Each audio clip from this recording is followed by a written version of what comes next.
आज union cabinet में माननीय प्रधानमंत्री श्री नरेंद्र मोदी जी ने एनडीए की सरकार ने वन नेशन वन इलेक्शन में जो हाई लेवल कमेटी की रिकमेंडेशंस थी उसको एक्सेप्ट किया है. The Union Cabinet has approved the One Nation, One Election plan which aims to align Lok Sabha and State Assembly elections. This initiative, recommended by a committee led by former President Ram Nath Kovind, seeks to streamline the electoral process, reduce costs and minimize disruptions. If implemented, simultaneous elections would occur in two phases. The first for the Lok Sabha and State Assemblies, followed by local body elections within 100 days. Well, One Nation, One Election has been on the table for the last 10 years. PM in 2014 had asked for a national debate on the subject so that a consensus can be arrived at.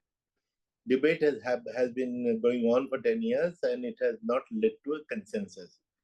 So government finally decided that consensus is not possible. So therefore, let us take a unilateral decision and go ahead and implement it.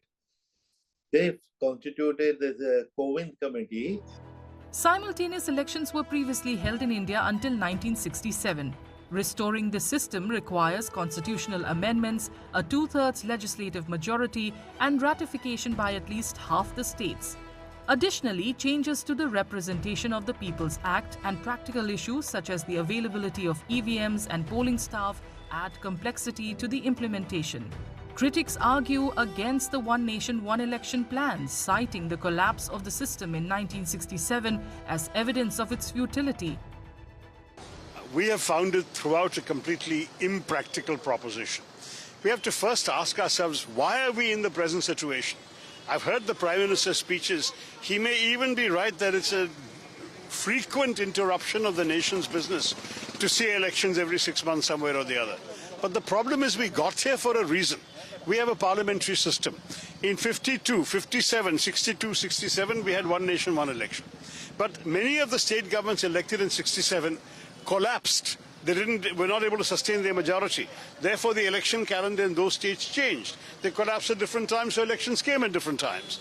In 1971, the election that was supposed to happen in 72 happened 1 year earlier. It was dissolved.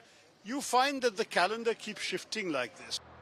The committee led by former President Ram Nath Kovind has proposed over 15 constitutional amendments to enable a single electoral roll for all elections. Additionally, the panel suggests that in the event of a hung assembly or no confidence motion, fresh elections should be held only for the remaining term.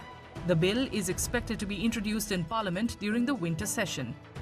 While the One Nation, One Election approach aims to streamline elections and reduce costs, critics argue that it may overshadow local issues in favor of national narratives.